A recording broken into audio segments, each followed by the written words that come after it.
लेकिन जब आपको देश चलाना है, पूरा देश, तो वो चीज अगर लिख के नहीं रहेगी तो समस्या हो सकती है। तो इसलिए एक किताब लिखा गया जिसका नाम है संविधान। उसमें लिखा गया कि देश कैसे चलेगा। वो काम जो किसने किया होगा तो डॉक्टर भीमराव अंबेडकर ने किया। मतलब देश कैसे चलाना चाहिए। घर चलाते वक्त परेशानी होती है कि नहीं जी? एक अपना घर चलाते हैं, जहाँ 5-6 लोग रहते हैं, वो घर चलाने में परेशानियां होती है। तो इतना बड़ा देश चलाने के लिए कितनी सोच लगाई होगी। और वो किताब लिखा जिसका नाम संविधान है। तो वो किताब जिस व्यक्ति ने लिखा उसका नाम है डॉक्टर भीमराव अंबेडकर। तो क्या ऐसे व्यक्ति का जयकारा नहीं करना चाहिए जिसने पूरे देश का कैसे चलाना चाहिए इसके लिख के लिए रखा? करना चाहिए कि नहीं करना चाहिए? लेकिन कांग्रेस ने ये बात संविधान में क्या लिखा गया ये जनता के सामने नहीं आया।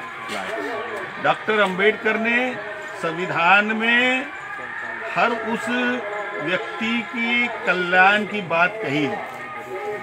जो बच्चा पेट में है उसके भी कल्याण की बात की है। जैसे मैं आपको उदाहरण के तौर पर बताऊं, एक माँ अभी 1 मिनट पहले बच्चे को जन्म देती है और फिर ये कहती है कि ये बच्चे का गला दबाकर मैं मारना चाहती हूँ। क्या बोलती है? ये बच्चे का गला दबाकर, उसी का बच्चा है, अभी 1 मिनट पहले उसने जन्म दिया, और बोलती है कि मैं इस बच्चे का गला दबाकर मारना चाहती हूँ। मार सकती है क्या? नहीं मार सकती। कहाँ लिखा है? संविधान। ये संविधान में लिखा है डॉक्टर अंबेडकर ने कि जो भी धरती पर पैदा हुआ हमारे देश में या संसार में कहीं भी, लेकिन हमारे देश के बारे में जहाँ तक सवाल है, उस संविधान में ये लिखा कि जो भी पैदा होता है उसको जीने का अधिकार है। अनुच्छेद 21 में ये लिख के रखा, उस बच्चे के लिए लिखा। देखो मैं सुबह से, मतलब जो पैदा हो रहा है उसके लिए भी लिखा, पेट में उसके लिए भी लिखा। पेट में जो बच्चा है उसका भरण पोषण अंदर बराबर हो, इसलिए उसकी माँ को अच्छी खुराक देना चाहिए, ये भी लिखा। मतलब महिला की अच्छी खुराक होनी चाहिए, बच्चा स्वस्थ पैदा हो, ये भी लिखा। फिर बच्चा पैदा होने के बाद उसको 14 साल का होने तक, 14 साल का होने तक उसके ऊपर माँ बाप ने पढ़ाई का खर्चा नहीं करने का ये लिखा। तो फिर पढ़ाई का खर्चा कौन करेगा? सरकार करेगी, ये भी लिखा। फिर बच्चा बड़ा होता है, कॉलेज में जाता है। जब कॉलेज में जाता है तो उसको सरकारी तिजोरी से स्कॉलरशिप देने का लिखा। फिर बच्चा नौकरी मांगता है, पढ़ाई हो गई उसकी, फिर उसको नौकरी चाहिए, उसके नौकरी की भी व्यवस्था भी किया, वो भी अनुच्छेद 16 में किया, जिसको मौलिक अधिकार कहते हैं, उसमें ये सब लिखा है। ये सब चीजें उन्होंने, मतलब उसके बारे में लिखा। फिर महिलाओं के बारे में लिखा कि हमारे देश में महिलाओं के साथ बराबर व्यवहार नहीं होता। आप आज देखेंगे हमारे देश में बहुत ज़्यादा रेप्स होते हैं। रेप्स को क्या कहते हैं? बलात्कार होता है। बलात्कार।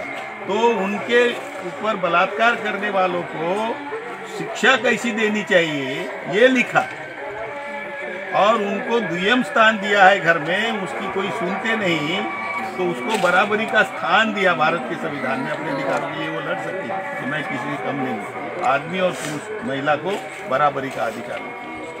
फिर किसानों के बारे में लिखा, फिर मजदूरों के बारे में लिखा कि मैं मजदूर जो है, मेहनत कश मजदूर है, तो उसको मेहनत करने का उसको रेमुनरेशन क्या कहेंगे उसको? वेतन नहीं, मजदूरी। उसको मजदूरी इतनी मिलनी चाहिए कि वो अपना फैमिली जो है, अपना परिवार जो है, उस मजदूरी से चला सके, इतनी मजदूरी। उसको अंग्रेजी में लिखा है, और उसमें अंग्रेजी में मिनिमम वेजेस एक्ट कानून बना है कि उनको मजदूरों की व्यवस्था होनी चाहिए। क्यों होनी चाहिए? सबसे ज्यादा उत्पादन कौन करता है? किसान और मजदूर करता है। किसान और मजदूर ही देश का उत्पादन बढ़ाता है। जितना ज़्यादा उत्पादन बढ़ेगा, हमारे देश का किसान अगर ज़्यादा उत्पादन बढ़ाया तो हमारे देश के लोग भूखे नहीं रहेंगे, और उत्पादन नहीं बढ़ाया तो इतना महत्वपूर्ण काम किसान करता है। लेकिन किसान के लिए जो सही नीतियां बनाना चाहिए सरकार सही नीतियां नहीं बनाती। अभी 3 कानून बनाए उन्होंने, 3 बिल लाए, और आपने देखा होगा टीवी पे कि पंजाब, हरियाणा और उत्तर प्रदेश के जो किसान हैं वो रास्ते पर उतर आए।